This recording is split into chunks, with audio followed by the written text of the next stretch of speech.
Well, hello, good afternoon, good morning, good evening, depending on where you're tuning in from. Thanks so much to our audience for being here today. And also thank you to our panelists for joining us. Really glad to have you all here.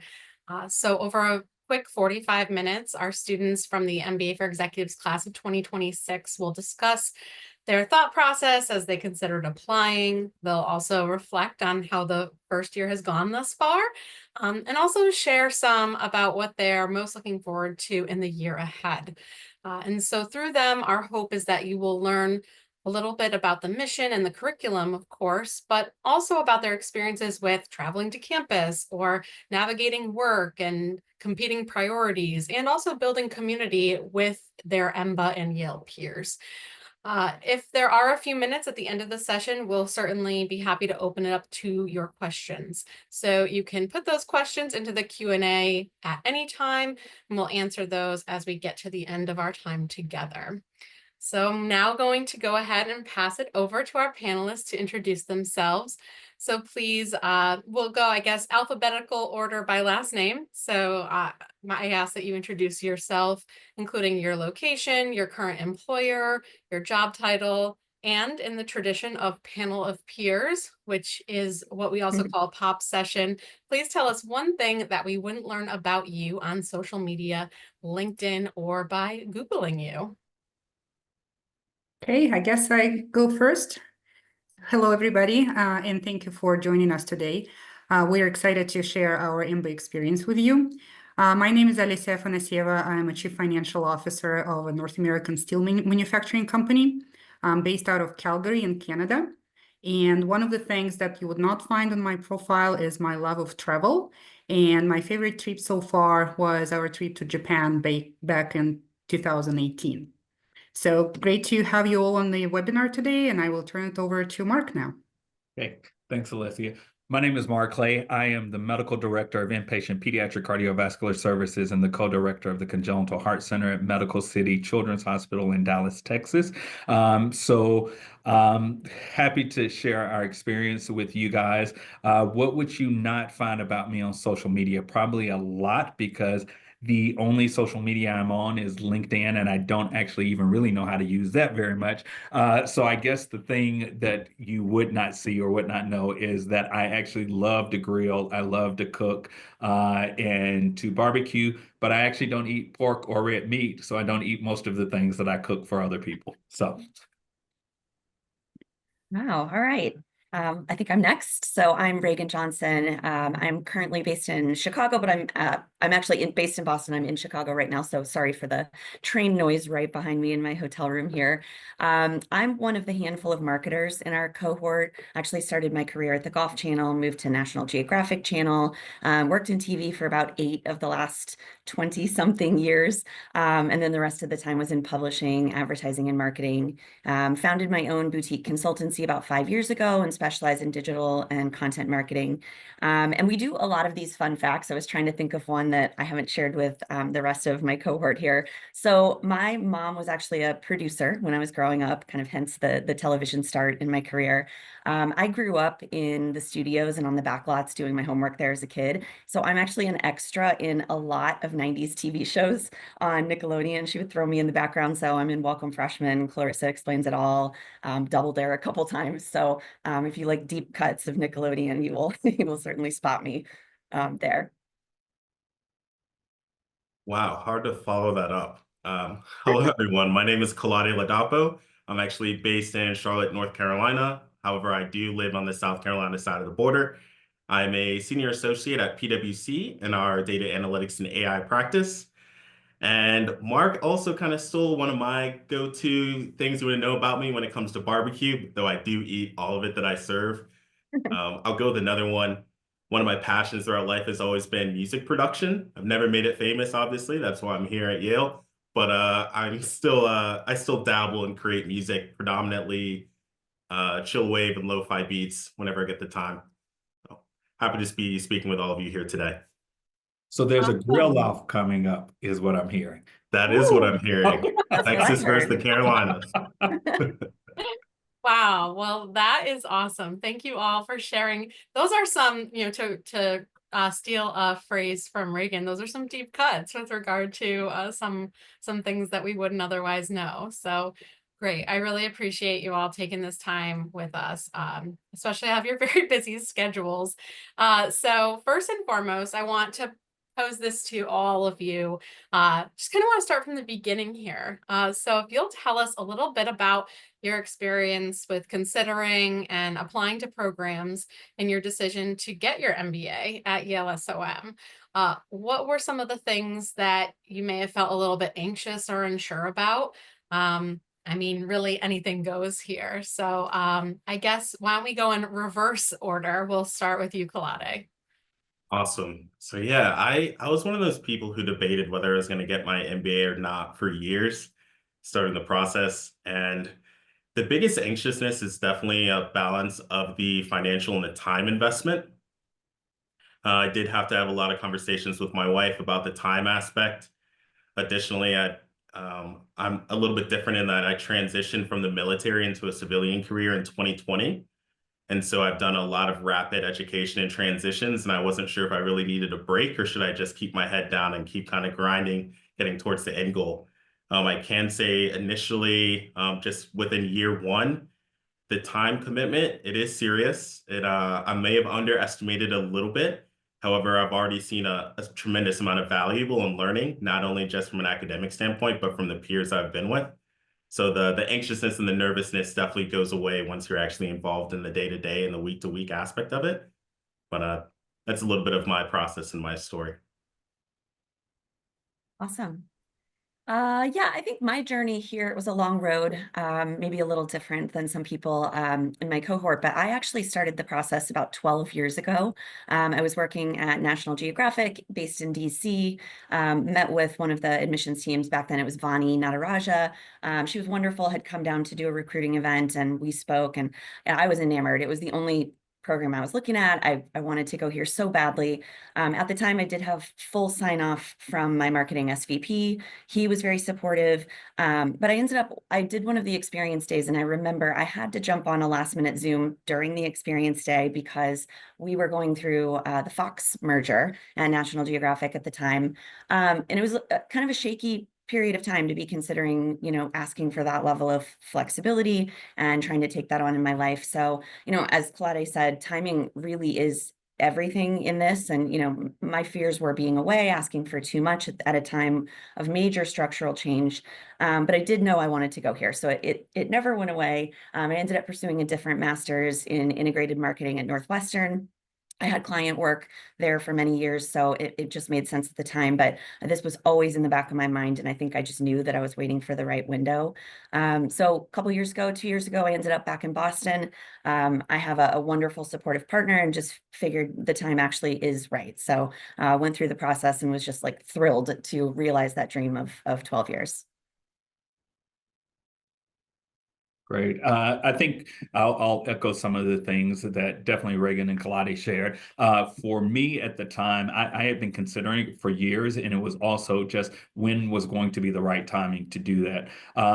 At the time when I was considering finally, I'm going to do this, I had we have two kids. One was a junior in college, and the other was a freshman in college. So kind of, that it was great in the sense that they were just out of our house. So it gave a little bit more free time, but also they were just out of our house. So we were empty nesters. So I will say my wife wasn't super excited about me taking on this whole new commitment of school and all of this when we were just getting the freedom of being empty nesters. And also we were learning during the time when, I was going through the process and applying that, our oldest, who was a junior, was probably going to be losing his scholarship. So then we're thinking, okay, now we have an additional expense of making sure funding his last year of college, in addition to taking on the expense of me going back to school at this point in career. So there were a lot of kind of competing things with just family and social, along with the time commitment that I knew it was going to take, thinking about the travel, kind of coming in from Dallas every other weekend. And really, we kind of sat down as a family, as a household, and talked through all of the logistics. And once I kind of got the sign off, if you will, from family, that they were all on board and supportive, and were ready to kind of dig in as well, that for something that was going to be a sacrifice not only for me but really a sacrifice on their part as well. That kind of alleviated a lot of the anxiety. And I was in the ninth hour, Keith can tell you all about that final decision, kind of getting all of the buy-in finally from the family. But now, this far into it, looking back, no regrets. So glad that I kind of made that leap. And it's been tough, no doubt, but would definitely do it again. Okay, well, and we promise we did not coordinate the answers, but my comments will be exactly along the lines that we just heard from my classmates. I always wanted to do an MBA. There was never the right time. There was always something going on in my personal life, professional life, and the timing just did not seem right. Just like Mark, 2 years ago, my daughter, we only have one, left for college, and we found a lot of free time on our hands and trying to figure out, what we're going to be doing. And so my husband and I discussed, we decided it was probably a good time for me to pursue my MBA ambition. And so I started the application process. In my case, I did my research. I looked at different programs in various schools, but I only applied to Yale. The school's mission of building a nexus between business and society and educating leaders who can keep and balance this dual focus was something that really resonated with me. And so I didn't look any further. When I was going through the application process, the biggest question for me was around balancing the work and school requirements. And it's probably one of the most challenging aspects of the program now that we're actually going through it.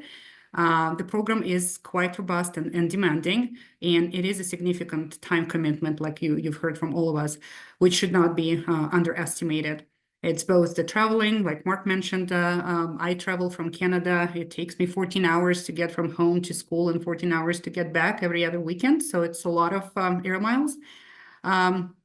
But it's also the time that we spend in class. It's the time that we spend doing homework, studying, working with our learning teams. So it's a commitment that should not be handled lightly.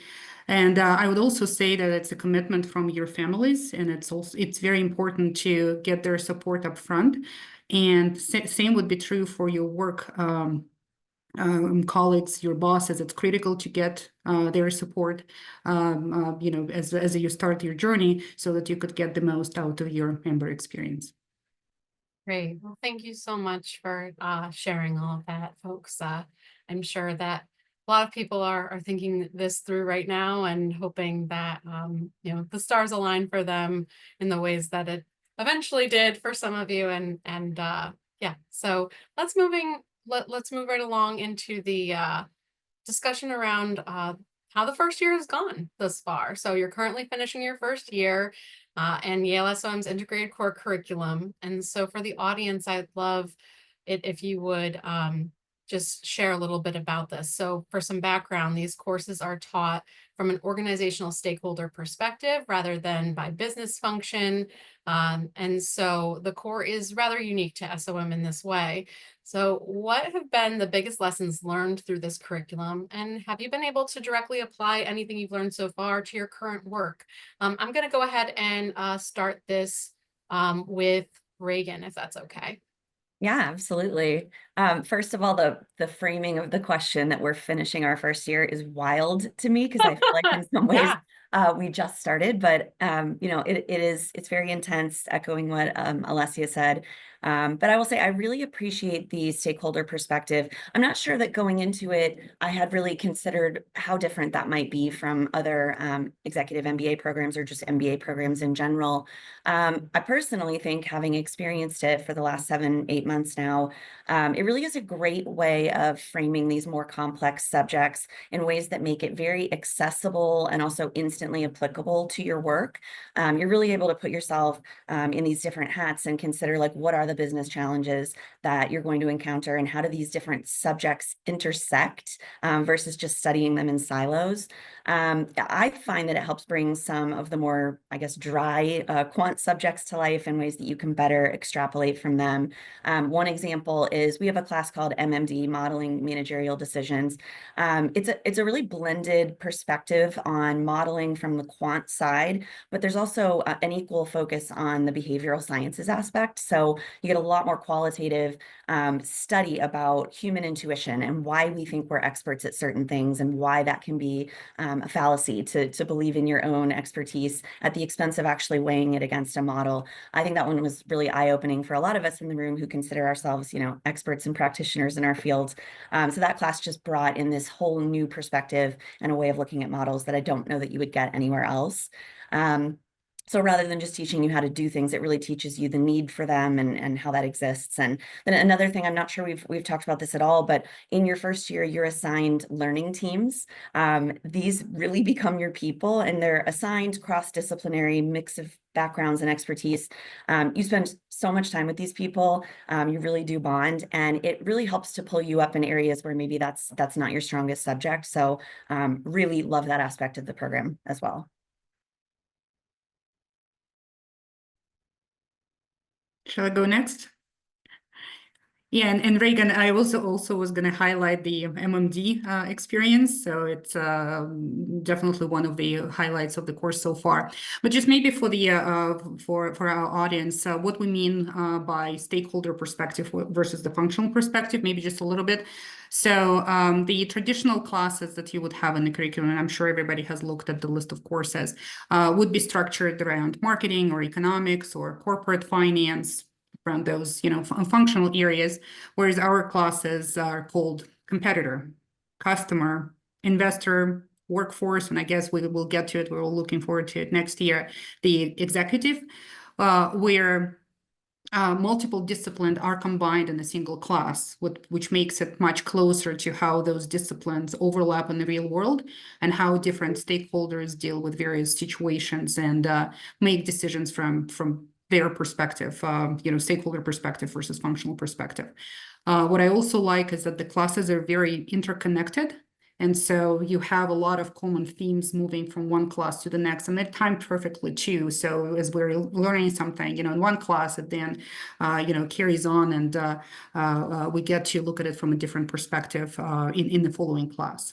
And Reagan mentioned we have classes that are co-taught by totally different, you know, professors like MMD, you know, very quant, excuse me, focused class versus behavioral science, which is, you know, a very unique combination.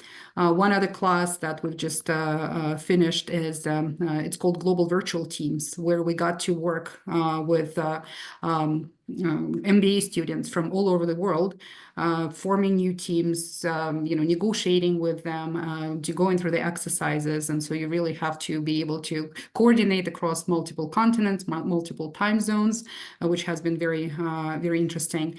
And I think one of the things that we hear as a common theme is that you just have to get comfortable being uncomfortable. All the classes are different, and you just don't know what's going to come up in the next class. And so you just have to adapt and be agile and just be open to learning. So it's been a wonderful experience so far. Yeah, I'd love to And I just guess jump in and go add ahead. here, actually. Oh, Go, wanna go, ahead? go. Nope, Okay. you go. Yeah, I want to add in too, it's Alessia did touch on this. It's not only the stakeholder perspective within the individual course, but she did mention how like the courses, they really pair well to each other. And they kind of mentioned two really quant heavy courses, but one of the other courses that really helped me from my perspective as a consultant was State and Society. State and Society really do dive into these case studies, not necessarily always about understanding the quantitative decision making behind the case, but more the ethical and moral decisions that you find yourself as a leader facing every day. And me as a consultant who's working in this very fast moving AI and data space, it really allowed me to get challenged from different perspectives outside of my immediate domain. I'm so often focused on like what is possible and immediately executing it and providing that value for my clients. And immediately just from the way people would react from like people from the nonprofit side, people from healthcare, in terms of these conversations about these, not necessarily always data, but adjacent products or related decision-making processes, it changed my perspective and how I attack every single day with my clients and also internally with my teams in terms of, is this the right thing we should be recommending? And that's something you don't traditionally get in a very functional focused, you know, curriculum. or in a class format. So I love that every single day, the way it's set up.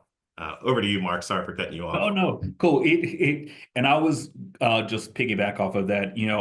I'll go back to the first 2 weeks, the residency. We started out with kind of an intensive few classes, accounting, economics, statistics and probability, and managing groups and teams. And really, the first 3 were pretty heavily quantitative classes that we were thrown into. And I will be very honest, I was reconsidering my life decisions about a week into this. Like, what did I just do? Is this going to be what the next 2 years looks like?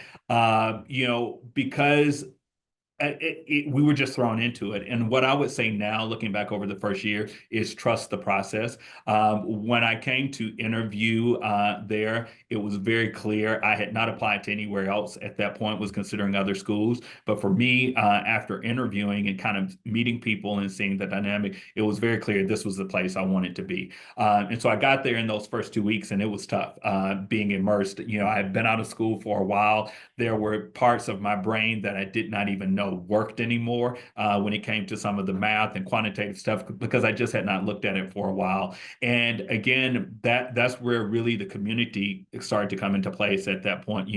Alessia walked so many of us, me included, through accounting. Would not have gotten through accounting if it wasn't for Alessia. Literally set us all down and taught us, how to look at these, spreadsheets, these expense reports, things a lot of us just had not done.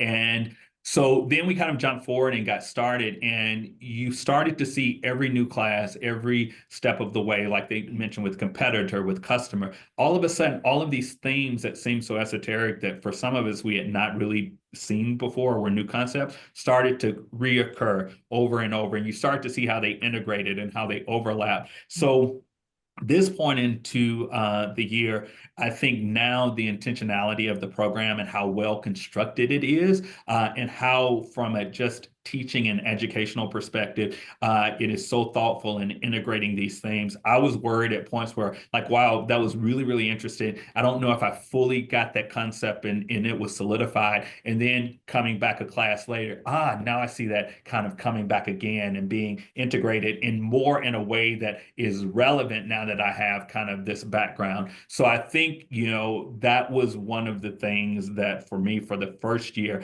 I thought would be the case with the integrated curriculum. I was terrified jumping into the first week or two because I didn't know if I was going to make it. And then getting past that, really seeing it all come together and realizing how much we were learning along the way, and stuff from that stakeholder perspective, because it wasn't taught in just a pure quantitative way. I was able to come back to work and say, wow, being in healthcare in a market where, it is super competitive, I'm thinking about this different from a competitor standpoint. Who is our customer? What is their perspective?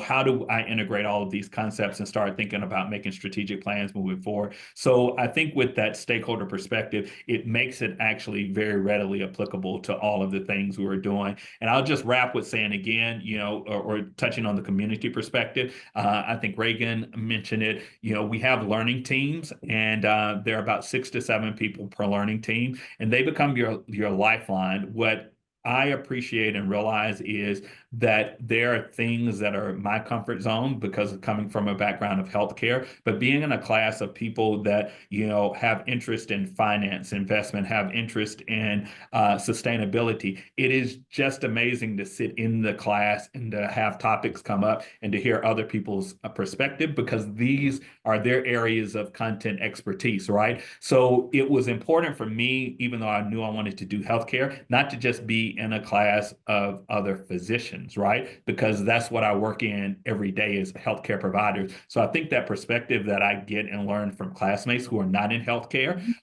things that kind of push and pull me on in areas that I'm not as familiar with, has really been important. And again, the learning teams has just been a lifeline, because you find that there are things that you're strong in that you teach your peers, and you find that there are things that they're strong in that you teach each other. And so again, the intentionality of that has been very, very important with getting through the first year and having someone and a group of people to immediately lean on. So.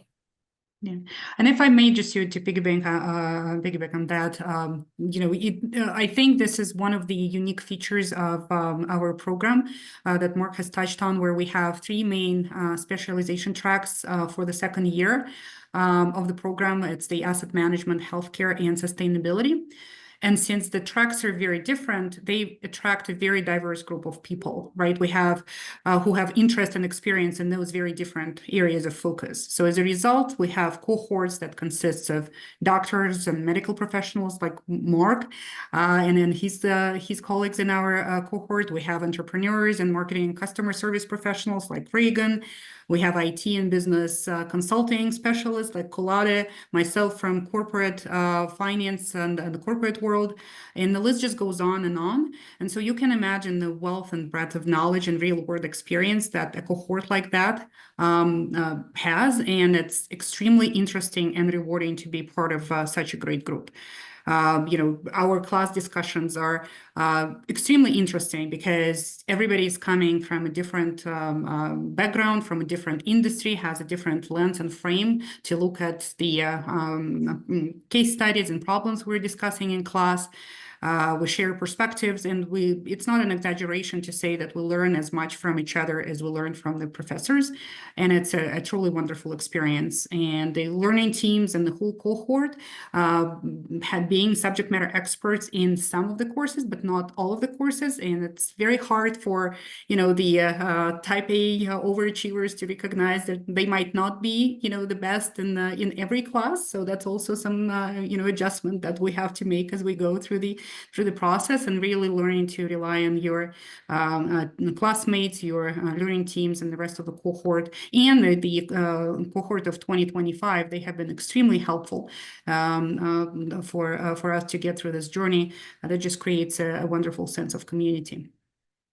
Well, y'all, I didn't even have to ask the next question because you really kind of tied it up with a nice, neat bow, which was to talk about the community and really, how it's been, informed by also the people that you're learning alongside, the peer learning experience, the fact that you are all of these niche area industry experts that are bringing your own skills. So thank you so much for that. I think that absolutely the community of people we attract has so much to do with the way the program feels, the sense of community that it imparts, and the success of everyone there.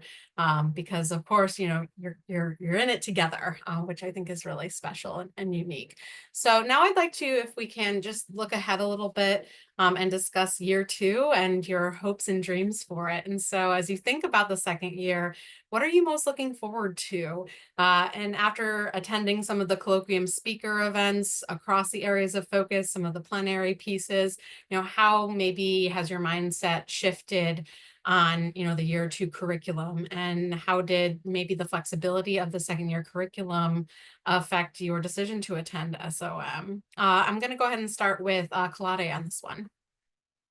Sure. So when I came to the program, I was a little bit undecided in terms of what concentration I really wanted to do. I've been doing a lot of ESG and sustainability related consulting coming up to the application timeline. So I was leaning a little bit more towards sustainability. I thought that's what I was probably going to end up going into, but I gave it a chance to see, like, okay, let's see what happens in year one, and you can make your decision later on. Which I'm very happy that that's exactly how the program is set up now. After going through the coursework, my mindset has completely shifted. That's really a result of a couple things. A big part is the people that I work with. Those who have come from the kind of finance asset management space have influenced my interest and opportunities, just hearing about what they do in their careers and the opportunities within that industry. And even bigger than my peers, I would actually say the colloquium speakers are what really solidified it for me. All the colloquium speakers across the different tracks have all been great, phenomenal. But hearing the opportunities of these senior leaders or these experts in the asset management space, and hearing what they need, not only what they've done to be successful, but what they hear as a need or where that industry is going, I find myself resonating with all the opportunities in terms of skill sets that I can bring from a data and AI background, and wanting to jump, headfirst into it. And we've just finished up a course called Investor, which is really kind of our first taste of like what's to come in the asset management tract. And that course actually has a lot of personal applications. So it's actually it piques my interest from not only a professional standpoint, but from a personal standpoint in terms of what I can learn within that track. So I've now gone from effectively pure sustainability to all the way switching to super quant heavy. I'm going to go all in on asset management. And I actually just recently took a role actually at a rival firm, EY. So I'll be jumping ship from PwC to EY to go into their financial services dedicated practice, still doing analytics and AI consulting. So that gives you how much of a mind shift I've had to where I'm already leveraging the program to find an opportunity to get my foot in financial services sooner rather than later. So Thanks, Kalade. How about you, Reagan? Yeah, first, Claudia, congratulations. I didn't know about that yet. So Wow, that's congrats. amazing. A big gig. Love that. Yeah, my answers are kind of similar. I will not be going heavy into asset management. However, echoing what Kalade said, really love the flexibility of being able to get in here and kind of roll up your sleeves and figure out what works for you. Because I think one of the benefits and like surprising factors of the program is you don't know necessarily. You may have some interests, and certainly, you know, if you're a surgeon like Mark, I think healthcare makes sense. But for some of us who our interests are a little more broad, being able to take these different classes in the core, and then also be exposed to the different types of speakers that you have, it really can light up these different considered some paths for yourself. I don't have much of a background in healthcare or asset management, but I've found those to be some of them the best speakers that we've heard from. UNCDF, we had somebody come, and I'm sorry, I just got a warning that I have an unstable internet. Did it cut out for anybody? Just your body language froze for a second. Okay. But now you're Sorry about that. we heard everything you said. You're good. Hotel Wi-Fi. So sorry about that. No I want to be sure I didn't step on myself there. Yeah, so we had somebody, Pradeep Kulakurashuriya, come from the UNCDF to talk to us about some big work that they're doing in renewables in Zimbabwe and some cold storage projects they have in Kenya. So you're hearing about all of these types of sustainable projects. And then the very next week, you might be hearing from Jamila Mayfield, who runs her own consultancy, used to work at the SEC and also EY, Kalade. You hear from these different types of people who are all doing big, important work, and it really exposes you to a lot of different possibilities for yourself, which I think is what the first year is all about. Like, figure out what you're good at, figure out what you like, and then you have the second year to really decide what you want to lean into. So I love that we don't have to necessarily decide, and we get to kind of try these different things and then commit in the second year. Yeah, and one other thing that I would add to what Reagan and Kalade was saying is that the speakers that we have and the professors that we have, they make the topics that they're talking about very actionable and very real. So it's moving from, okay, well, this is the hypothetical thing of how that could, look like, if you wanted to start a business, or if you had an idea and you wanted to move it from the idea to the actual business opportunity, and they walk you through the process that they have gone through. So it becomes a much more actionable and tangible process than just an idea that how do I go about implementing it? So that has been very impactful from different aspects and different classes and colloquium speakers that we've gone, at least that resonated with me. Great. Thank you so much for sharing, everyone. So kind of the last formal question I'll say is just a little bit that I think everyone here on the webinar would probably super appreciate. Would just if you'd share more broadly a little bit about what you feel is kind of the ethos of Yale SOM and the MBA for Executives program, and also just to share what you feel is maybe a piece of advice or best practice or something that you wish you knew earlier as you were considering this program or before you came in for residency and were feeling like, whoa, this is a big moment. So I just love to know if there's something that you think might help shape someone's experience as an applicant or as they're considering becoming a member of the SOM community. I can take a stab at that. One of the things that for me, I think is kind of an ethos and a theme for the program, I mentioned it earlier, is just the intentionality. And I think when you sit in the classroom, Alessia kind of touched on this, and start to hear the experiences of other people, you realize that I think the admission process, screening through all applicants that are all of these phenomenal people to get to the people that are in this room, is really an intentional thought about what each person brings to the table, how they fit into this cohort, and how they're going to help each other learn, right? And really, I have felt like it's kind of a privilege to sit in the classroom with my colleagues, again, people that are just, phenomenal human beings, and not only in their work, but just in life. And with that, being able to kind of really be in a safe space of discussion and discourse. So, I think there's so much going on in our country and in the world. And I found it to be coming back every other week, to class has actually been kind of this cool, safe space, understanding that not everybody in the class has the same value or the same point of view, but to be able to have a conversation to shape perspectives, to shift each other's perspectives in a very respectful and productive way with people that have so many life experiences. I think it goes back to that whole mission of kind of, that intersection of business and society, right? It reminds us that we have a responsibility, not just to the person to whom, our check flows or to whom we work or whatever, but we also have a responsibility to each other and the greater society in which we live, and to be able to take these experiences and take what we learn to be able to hopefully shift and continue to shape society in a bigger way.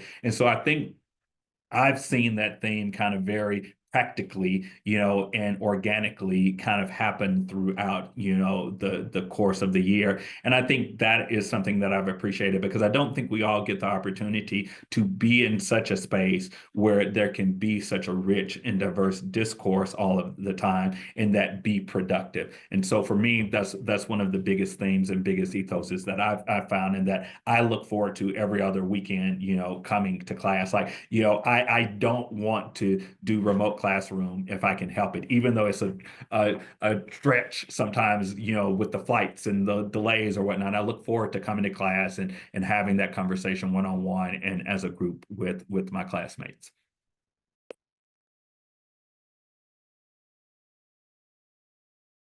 I can jump in here. I think another way I would summarize the ethos would be authentic. Mark really touched upon it in terms of the way we interact and how you can truly be yourself as an individual and your perspectives and your life experiences within the program. But I think the program itself does a really good job of actually identifying those people within the interview process, within the overall application process, and then creating a unique culture where there's people in our cohort that are very, very strategically focused, very, very oriented on the business side. But at the end of the day, once you peel back the layers, you find out those aspects to that individual that is like the society part. And so it's not this environment where we're extremely cutthroat trying to rule the world type perspective, but it's very much trying to create value in the world in both aspects, both from a business and a society standpoint. And then the advice I would maybe give looking back would be twofold. One, definitely be yourself throughout the process. You'll find that most of the people you're going to interact with as you apply are very authentic, and who you see through all your interactions is who they really are, and probably even better than you're really thinking, because you're probably nervous going through the process. And then the other part is, don't only focus on like what you see on the curriculum that's listed for the program.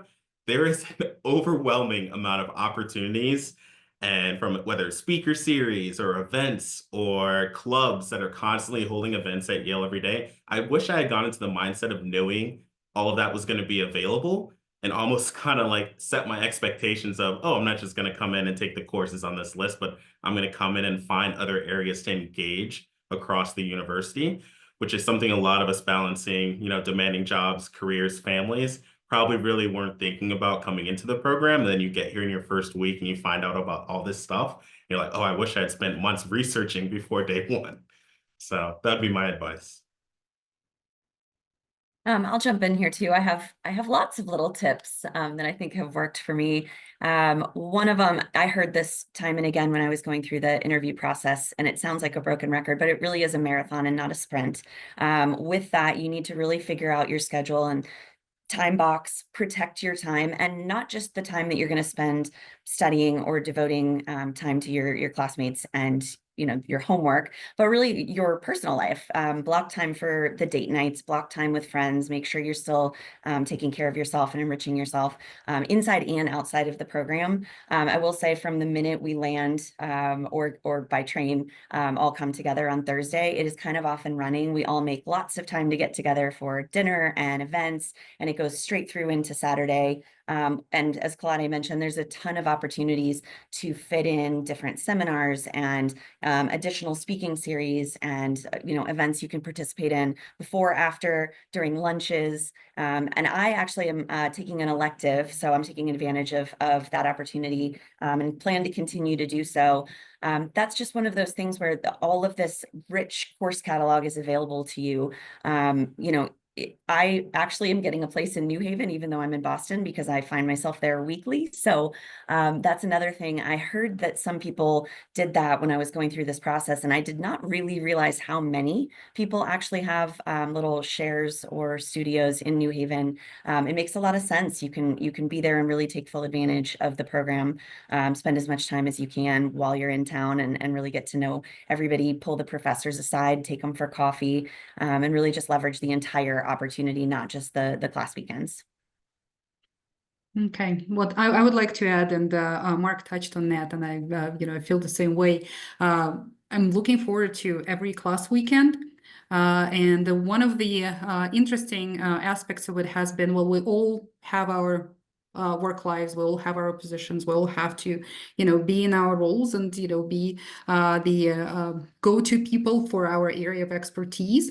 And then it's so nice to come back to class and actually be, able to say, well, I don't know. This is something that I haven't done, or this is something that I'm not comfortable with, and reach out to your, cohorts, your professors, and be a student again. So it's kind of interesting, from that perspective.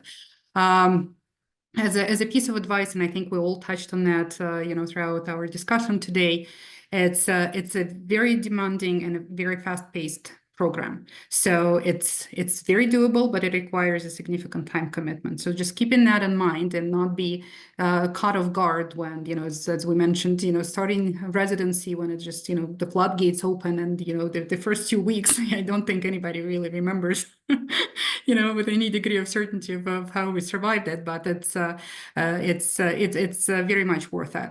The travels are doable, the workload, you can balance it out. So it's definitely a great program and a great opportunity.